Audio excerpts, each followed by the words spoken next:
Parts of the American healthcare system are already overwhelmed. According to Johns Hopkins University, there are now more than 83,000 confirmed cases in the U.S.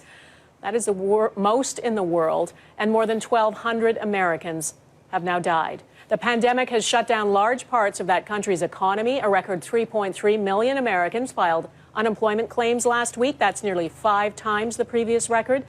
New York State is the epicenter, and it is clear now political leaders there waited too long to take decisive action to limit the spread.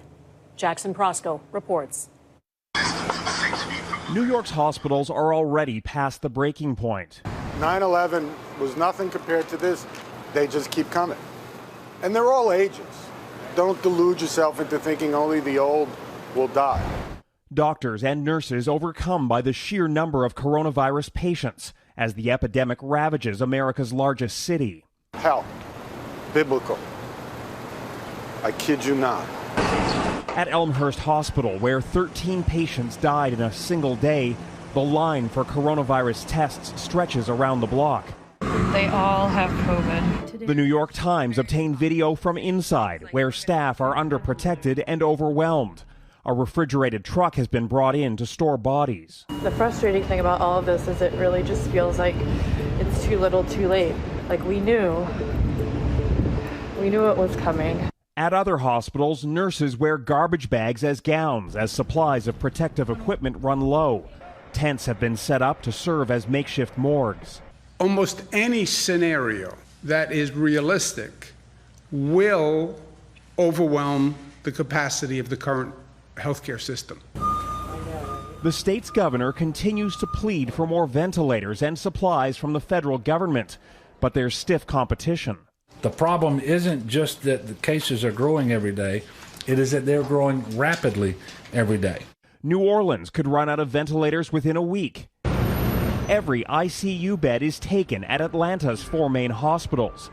The stress on the system from COVID-19 now risks the lives of other critically ill patients. If they're unable to, because the system is otherwise overloaded, there will be an increase in morbidity, an increase in deaths. The White House is now working on a plan to categorize various states as high, medium, or low risk in an effort to reopen parts of the country.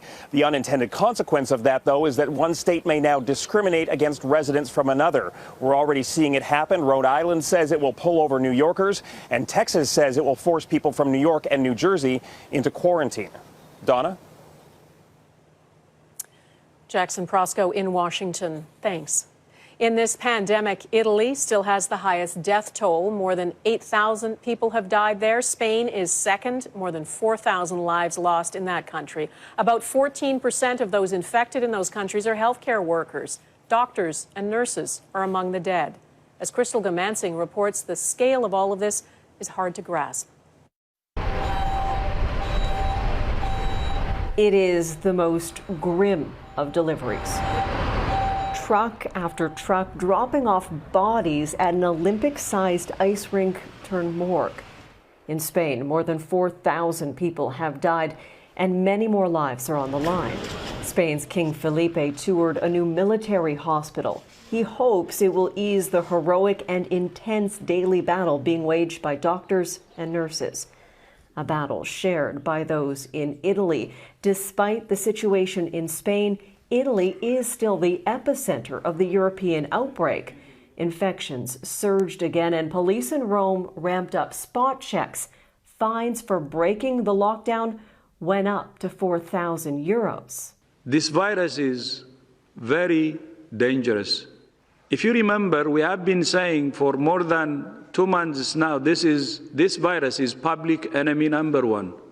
That enemy is still spreading daily.